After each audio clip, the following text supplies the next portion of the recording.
Hello everyone, welcome to bio planet. और आज का जो हमारा टॉपिक ऑफ डिस्कशन है वो है सेल का प्रोकैरियोटिक सेल्स।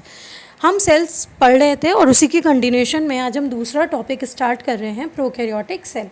प्रोकैरियोटिक सेल अगर हम बात करें तो सेल के अंदर एक सेल वो है जो बिल्कुल नई है, ठीक है, और दूसरी सेल वो है जो बहुत पुरानी है, जैसे कि आपकी एक पुरानी टीवी होगी, ठीक है। तो प्रोकैरियोटिक सेल में सेल जो हो गई वो बहुत पुरानी है। तो यहाँ पर जो प्रो का मतलब है, प्रो का मतलब हो गया प्रिमिटिव है आपका, और कैरियन का मतलब है आपका न्यूक्लियस। मतलब यहाँ पर जो न्यूक्लियस है वो कैसा है, वो बहुत ज़्यादा पुराना है। अब यहाँ पर पुराने वर्ड से मतलब क्या हो रहा है एग्जैक्टली वो ये है कि अगर आपकी ये एक सेल है तो ये जो न्यूक्लियर मटेरियल है वो कैसा होगा, ये स्प्रेडेड होगा थ्रू आउट द सेल। मतलब इस न्यूक्लियर मटेरियल के अंदर कोई भी न्यूक्लियर मेम्ब्रेन नहीं होगी। तो हम इस टाइप के न्यूक्लियस को क्या बोलते हैं, we call it as nucleoid, we call it as nucleoid. अब यहाँ पर अगर हम बात करें प्रोकैरियोटिक सेल की, तो ये जो सेल्स होती हैं they are represented by bacteria, blue green algae, mycoplasma and PPLO, that means pleuropneumonia like organism. इन सब के अंदर ये प्रोकैरियोटिक सेल्स होती हैं। अब जो प्रोकैरियोटिक सेल्स हैं वो कैसी होती हैं, बहुत ज़्यादा छोटी होती हैं, स्मॉलर होती हैं, मल्टीप्लाई बहुत ज़्यादा स्पीड से कर सकती है as compare to the eukaryotic cell. और अगर हम बात करेंगे शेप की, तो इनके अंदर एक बहुत अच्छी वैरायटी होती है, ग्रेट वैरायटी है शेप की एंड साइजेस की। जैसे कि if we are going to talk about the bacterias over here, तो मोस्ट कॉमन शेप हमें मालूम है इसका क्या होता है, बैसिलस होता है, rod shape. Rod shape bacteria is the most common shape. But apart from this we have the different shapes, जैसे कि हमारा कोकस हो गया जो कि एक स्फेरिकल हो गया, विब्रियो हो गया जो कि कॉमा शेप्ड हो गया, और स्पाइरोलम हो गया जो कि स्पाइरल की तरह होता है। So these are the shape of bacteria. और डिफरेंट डिफरेंट बैक्टीरियाज क्या कर रहे हैं, they are responsible for causing the diseases also.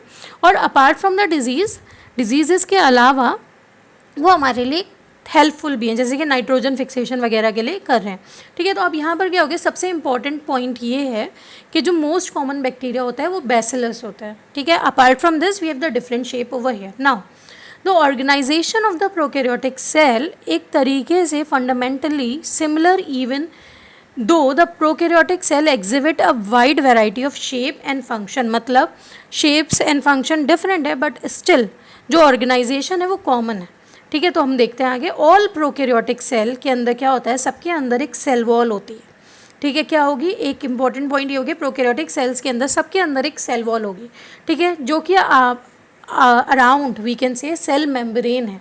But यहाँ पर ये सबसे इम्पॉर्टेंट है, वो ये है, इसका ये प्रीवियस ईयर क्वेश्चन भी रह चुका है, दैट माइकोप्लाज्मा वो सेल्स होती हैं जिनके अंदर सेल वॉल नहीं होती है। माइकोप्लाज्मा आर द सेल जिसके अंदर सेल वॉल नहीं है। ये आपका प्रीवियस ईयर क्वेश्चन रह चुका है already. Now the fluid filled matrix, जिसको हम क्या बोलते हैं, साइटोप्लाज्म। और साइटोप्लाज्म ही क्या होता है, मेन एरिना होता है, मेन पार्ट होता है जहाँ पर सारी जितनी भी एक्टिविटीज़ हो रही हैं वो हो रही हैं। There is no well defined nucleus, ये तो हमने ऑलरेडी पढ़ लिया है कि प्रोकैरियोटिक सेल के अंदर कोई भी वेल डिफाइंड न्यूक्लियस नहीं होता है।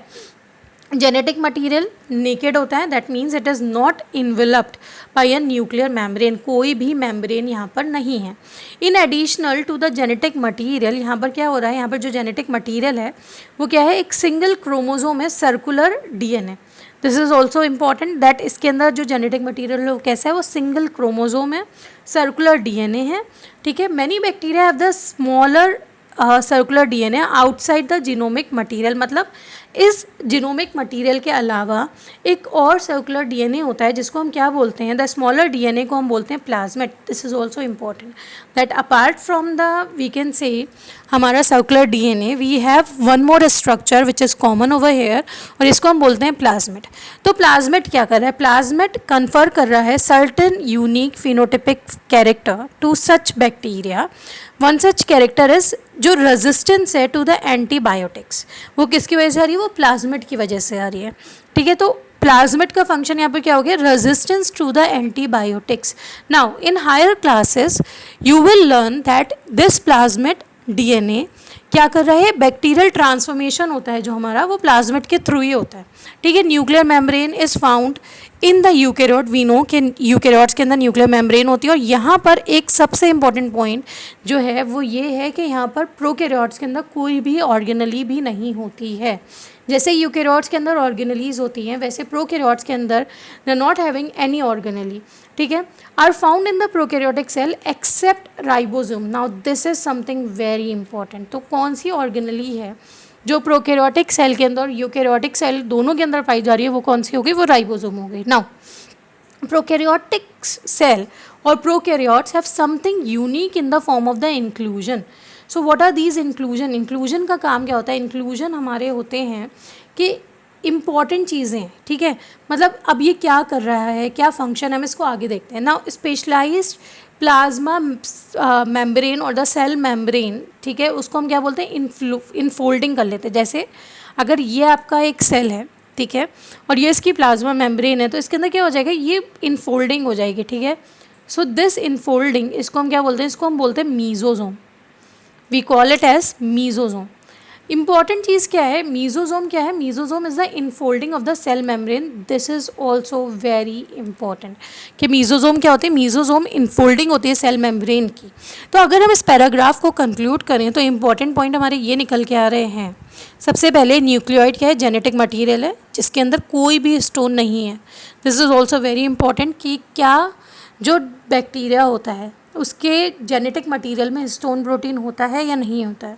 This can be a form of question, this can come in the form of a question कि जो जेनेटिक मटेरियल होता है बैक्टीरिया का उसके अंदर कोई भी हिस्टोन नहीं होता है, हिस्टोन प्रोटीन नहीं होता है। नाउ प्लाज्मिड क्या है? प्लाज्मिड एक extra chromosomal double circular DNA है जो क्या कर रहा है? जो कि हमारा विरुलेंस के लिए रिस्पॉन्सिबल है, एंटीबायोटिक रेजिस्टेंट जीन कैरी कर रहा है। Okay, now let's see, this is a typical structure of a prokaryotic cell. यहाँ पर जो आउटरमोस्ट सेल है उसको हम कैप्सूल को हम ग्लाइकोकैलिक्स बोलेंगे। ग्लाइकोकैलिक्स आउटरमोस्ट सेल हो गई, ठीक है। वो डिपेंड करता है कि उसको हम स्लाइम लेयर बोल सकते हैं, कैप्सूल बोल सकते हैं, on the basis of the thickness. अब उसके बाद जो नेक्स्ट लेयर होती है सेल वॉल होती है, फिर plasma membrane, plasmid extra chromosomal DNA हो गया, उसके बाद आपका हो गया न्यूक्लियोइड, उसके बाद फिर हमारे पास राइबोसोम है, and then what we have the flagellum and the pilus. Now let's see, old होता है, नॉट मेम्ब्रेन बाउंड ऑर्गेनलीज वगैरह एब्सेंट हो रही हैं यहाँ पर, कोई भी हमारा कह सकते हैं सेंट्रियोल भी नहीं है यहाँ पर। सेल इन्वेलप और उसकी मॉडिफिकेशन की अगर हम बात करें तो most of the prokaryotic cell, particularly bacterial cell के अंदर एक कॉम्प्लेक्स सेल इन्वेलप होता है, और सेल इन्वेलप क्या होता है? टाइटली बाउंड होता है, 3 लेयर्ड स्ट्रक्चर से, जिसको अभी अभी हमने देखा कि outermost layer is the glycocalyx, उसके बाद फिर कौन सी हो गई? सेल वॉल हो गई, और इनरमोस्ट लेयर हमारी प्लाज्मा मेम्ब्रेन हो गई। Now each layer of the envelope perform the distinct function. हर लेयर अलग अलग काम कर रही है, ठीक है। They act together as a single protective unit. Bacteria को हम क्लासीफाई करते हैं 2 क्लासेस में, ठीक है, on the basis of the cell envelope. और सबसे इंपॉर्टेंट चीज़ हमारी यही है कि जो बैक्टीरिया को हम क्लासीफाई कर रहे हैं सेल के इन्वेलप के बेसिस पे कर रहे हैं, और इनका नाम क्या है? Gram positive bacteria and the gram negative bacteria over here. So we can conclude this as bacteria can be classified into 2 groups on the basis of the differences in the cell envelope and the manner in which they respond to the staining। जब हम इसे stand कर रहे हैं, ठीक है, तो उसके बेसिस पे हम इसको क्लासीफाई कर रहे हैं ग्राम पॉजिटिव में एंड ग्राम नेगेटिव में। तो अगर कोई भी बैक्टीरिया स्टेन हो रहा है तो it take up the stain, then we call it as the gram positive. And दूसरा ऐसा होता है जो स्टेन नहीं लेता है, तो उसको हम क्या बोलते हैं? उसको हम बोलते हैं gram negative. Now glycocalyx, I have told you, it is the outermost layer on the basis of the thickness. अगर ये हम कह सकते हैं इट कुड बी लूज, अगर बहुत पतली सी है, लूज है, ठीक है, थिन है, तो उसको हम क्या बोलेंगे? उसको हम बोलेंगे स्लाइम लेयर, फाइन। और कुछ ऐसे होते हैं जिसके अंदर टफ होती है, थिक होती है, इसको हम क्या बोलते हैं? इसको हम बोलते हैं capsule. This is very important, okay. और जो स्लाइम लेयर है हमारा क्या हो गया? म्यूकोपॉलीसैकेराइड्स हमारे इसके अंदर हैं। नाउ सेल वॉल की अगर हम बात करें, सेल वॉल डिटरमाइन करता है शेप का। प्लांट सेल्स के अंदर भी शेप को डिटरमाइन करने के लिए we have the cell wall. और अपार्ट फ्रॉम दिस जो इंपॉर्टेंट फंक्शन हो गया सेल वॉल का वो ये है, स्ट्रॉन्ग स्ट्रक्चरल सपोर्ट दे रहा है और बैक्टीरिया को बर्स्ट होने से, कोलैप्स होने से, जैसे प्लांट सेल को कोलैप्स होने से बचा रहा है। ठीक है। वैसे ही बैक्टीरियल सेल को बर्स्ट होने से, कोलैप्स होने से बचाने के लिए what it is having the cell wall. Now cell wall की अगर हम बात करें तो ये पेप्टिडोग्लाइकन की बनी होती है, जो कि हमारे हेट्रोपॉलीसेक्राइड्स होते हैं। नेक एंड नेम मतलब N acetyl glucosamine and N acetyl muramic acid, और इनके बीच में जो लिंकेज होती है वो हमारी ग्लाइकोसिडिक लिंकेज होती है। These are the important point. Now plasma membrane is selectively permeables, मतलब ये सेलेक्ट करेगी कौन कौन सी चीज़ें अंदर मूव कर सकती हैं, ठीक है। आउटसाइड वर्ल्ड से इंटरेक्ट करके it is going to select that these molecule can move inside. Okay, now this membrane is similar to the eukaryotes. जैसे यूकेरियोट्स के अंदर एक सिलेक्शन का प्रोसेस प्लाज्मा मेम्ब्रेन के थ्रू हो रहा है, सेम प्रोसेस यहाँ पर हमारा प्रोकैरियोट्स में भी हो रहा है। नाउ स्पेशल मेम्ब्रेनस स्ट्रक्चर जिनको हम मीजोजोम बोलते हैं, जो कि क्या होते हैं, ये इंपॉर्टेंट पॉइंट है, ये प्लाज्मा मेम्ब्रेन के ही इनफोल्डिंग है, ठीक है। They are the extension of the plasma membrane into the cell, ठीक है। और ये क्या बनाते हैं, they are in the form of the vesicle, tubules and the laminae. अब they help in the cell wall formation, these are very important point, cell wall formation, DNA replication, ठीक है, एंड डिस्ट्रीब्यूशन। तो अगर हम इसको बात करेंगे, and they also help in the respiration and secretion process, ठीक है, to increase the surface area of the plasma membrane and enzymatic content. These are the important function of mesosome. Okay, these are the very important function of the mesosome, जिसको हम बोलेंगे cell division के लिए, cell wall formation के लिए, replication के लिए and respiration के लिए. You can remember this in the form of C² and R², ठीक है. Cell division, cell wall formation, replication of the DNA and respiration, these are the important function of mesosome. और ये भी question के form में आपका आ सकता है आराम से. Now in some prokaryotes like cyanobacteria, कुछ और मेम्ब्रेनस एक्सटेंशन होते हैं इनटू द साइटोप्लाज्म, जिसको हम क्या बोलते हैं, क्रोमेटोफोर. और इसके अंदर क्या होता है, पिगमेंट्स होते हैं. क्रोमेटोफोर्स के अंदर जनरली आप कह सकते हो क्लोरोफिल कंटेनिंग पिगमेंट्स होते हैं. तो क्रोमेटोफोर आपका फोटोसिंथेसिस के लिए रिस्पॉन्सिबल है. तो अब इस पैराग्राफ को कंक्लूड करते हैं. प्लाज्मा मेम्ब्रेन क्या हो गया, लिपिड बाइलेयर हो गया, ठीक है, जिसके अंदर इनफोल्डिंग हो गई मीजोजोम की. Function of the mesosome, cell division, cell wall formation, replication and respiration, जिसको आप C² एंड R² के फॉर्म में याद कर सकते हैं. Cytoplasm, arena of the metabolic activity, and chromatophore क्या होता है, it has the chlorophyll pigment, जो कि किसके लिए रिस्पॉन्सिबल है, it is responsible for the process of photosynthesis. Now bacterial cell motile भी हो सकती है, नॉन मोटाइल भी हो सकती है. अगर मोटाइल होगी, ठीक है, अगर वो मूव कर रही होगी एक जगह से दूसरी जगह तक, तो इसके अंदर क्या होगा, एक्सटेंशन होंगे. किससे हो रहे हैं ये एक्सटेंशन, ये भी बहुत इंपॉर्टेंट हो गया यहाँ पर. एक्सटेंशन हो रहे हैं आपके सेल वॉल से, ठीक है, और इन एक्सटेंशन को हम बोलते हैं फ्लैजिला, ठीक है. तो फ्लैजिला क्या हो गए, लोकोमोशन के लिए हो गए, फाइन. और ये क्या हो गया, आपके मेडअप ऑफ फ्लैजलिन प्रोटीन होते हैं, और इसके जो पार्ट्स होते हैं वो क्या होते हैं, hook, basal body and filaments. तो हम यहाँ पर कंक्लूड करते हैं, bacteria show a range in the number of the arrangement of flagella, ठीक है. सम बैक्टीरियल सेल के अंदर आप बोल सकते हो it is compose of filament, hook and the basal body. Now the filament क्या होता है, लॉन्गेस्ट पोर्शन होता है, ठीक है, जो कि सेल के सरफेस से निकलता हुआ बाहर की तरफ, अगर ये सेल है तो ये आपका क्या हो जाएगा, लॉन्गेस्ट पोर्शन जो बाहर की तरफ जा रहा है वो आपका फिलामेंट हो जाएगा. Now this is about flagella, जो हमने अभी भी पढ़ा है. लोकोमोशन के लिए रिस्पॉन्सिबल है, made up of hook, basal body and filament, और इसके अंदर क्या होता है, फ्लैजिलन प्रोटीन होता है. Now besides flagella the bacterial cell are having the pili, fimbriae, ठीक है, जो कि क्या कर रहे हैं, सरफेस स्ट्रक्चर होते हैं, ठीक है, और बैक्टीरिया के अंदर ये प्रेजेंट है, ठीक है. अगर ये do not play a role in the motility, तो फंक्शन क्या है इनका, तो हम इनको देखते हैं. पिलाई क्या होता है, इलोंगेटेड ट्यूबुलर स्ट्रक्चर होता है, ठीक है, मेडअप ऑफ स्पेशल प्रोटीन.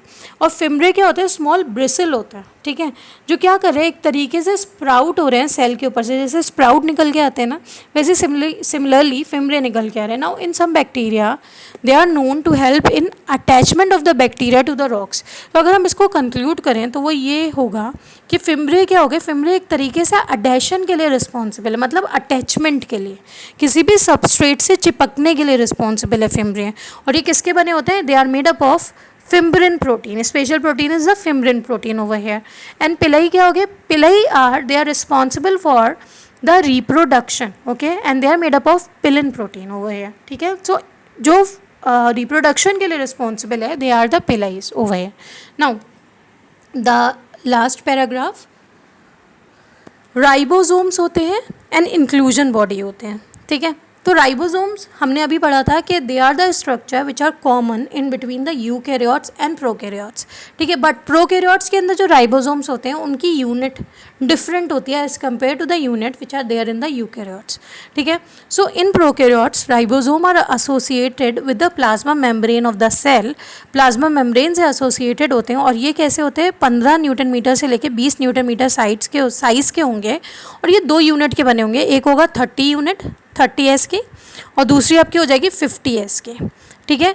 और इसको हम कंक्लूड करेंगे तो ये कैसा हो गया 70S। और 70S जो होता है वो यूकैरियोटिक सेल में हमारा किसके अंदर प्रेजेंट होता है, माइटोकॉन्ड्रिया एंड क्लोरोप्लास्ट के अंदर प्रेजेंट होता है राइबोसोम। नाउ राइबोसोम क्या करते हैं, हमें मालूम है राइबोसोम का काम होता है प्रोटीन बनाना, तो यहाँ पर भी ये प्रोटीन बनाएंगे। अब अगर बहुत ढेर सारे सिवरल राइबोसोम, जैसे ये राइबोसोम है, ठीक है, ये आपका राइबोसोम हो गया, ये आपका राइबोसोम हो गया, अगर ये ऐसे अटैच है, किससे अटैच है, एक चेन से अटैच है, ठीक है। अगर आपके several ribosome, these are the ribosomes, okay, and they are attach to a single chain of mRNA, if they are attach to a single chain of mRNA, तो इसको हम क्या बोलते हैं, polyribosome and polysome. This is also a previous year question, ठीक है। Ribosome क्या हो गए, पॉलीसोम हो गए, और इनका भी काम क्या हो गया, इनका काम हो गया कि ये ट्रांसलेट कर रहे हैं mRNA को प्रोटीन में, मतलब क्या बना रहे हैं, प्रोटीन बना रहे हैं। तो अगर हम राइबोसोम को कंक्लूड करें 70S हो गए, ठीक है, और ये किसके बने हुए हैं, 30S के और 50S के, और इनको हम क्या बोलते हैं, यूनिट्स को हम पॉलीराइबोसोम्स एंड पॉलीसोम्स बोलते हैं। मतलब मैनी राइबोसोम जब अटैच होते हैं सिंगल mRNA से, ठीक है। उसके बाद लास्ट हमारा जो टॉपिक है आज का वो ये है inclusion body. This is also previous year question. ये क्या करते हैं, रिजर्व फूड मटेरियल, मतलब जो खाना स्टोर करने के लिए रिस्पॉन्सिबल होते हैं प्रोकैरियोटिक सेल में, उनको हम बोलते हैं इंक्लूजन बॉडी, ठीक है। और ये कहाँ होते हैं, साइटोप्लाज्म में होते हैं, ठीक है। इनके अंदर आप कह सकते हो इनके अंदर कोई भी मेम्ब्रेन नहीं है, ये ऐसे ही साइटोप्लाज्म में फ्री घूम रहे हैं, ठीक है। और ये क्या हो गए, आपके फॉस्फेट के ग्रेन्यूल्स हो गए, साइनोफाइसिन ग्रेन्यूल्स हो गए, ग्लाइकोजन के ग्रेन्यूल्स के फॉर्म में ये आपके सेल के, आप कह सकते हो साइटोप्लाज्म में एक तरीके से हैं, ठीक है। अब अगर गैस वैक्यूल है, ठीक है, तो वो किसके अंदर होगा, BGA के अंदर हो गया, ठीक है। And purple and green photosynthetic bacteria के अंदर आपके गैस वैक्यूल मिलेंगे। नाउ इंक्लूजन बॉडी किसके लिए हो गया, this is very important, storage के लिए हो गया, ठीक है। किस फॉर्म में हमने देख लिया, फॉस्फेट ग्रेन्यूल्स के फॉर्म में, साइनोफाइसिन ग्रेन्यूल्स के फॉर्म में एंड ग्लाइकोजन ग्रेन्यूल्स के फॉर्म में। और जो वैक्यूल का इंपॉर्टेंट फंक्शन होता है वो ये होता है कि वो ऑस्मो रेगुलेशन, मतलब एक तरीके से फ्लूइड के बैलेंस के लिए रिस्पॉन्सिबल है, ठीक है। So this is all about the prokaryotic cell today. Now in the next session हम यूकैरियोटिक सेल्स के बारे में पढ़ेंगे, बट अगर आपको रिप्रोडक्शन से रिलेटेड कोई भी प्रॉब्लम है, बायोमोलिक्यूल से रिलेटेड कोई भी प्रॉब्लम है, तो आप देख सकते हो on your screen. Thank you so much, see you in the next session.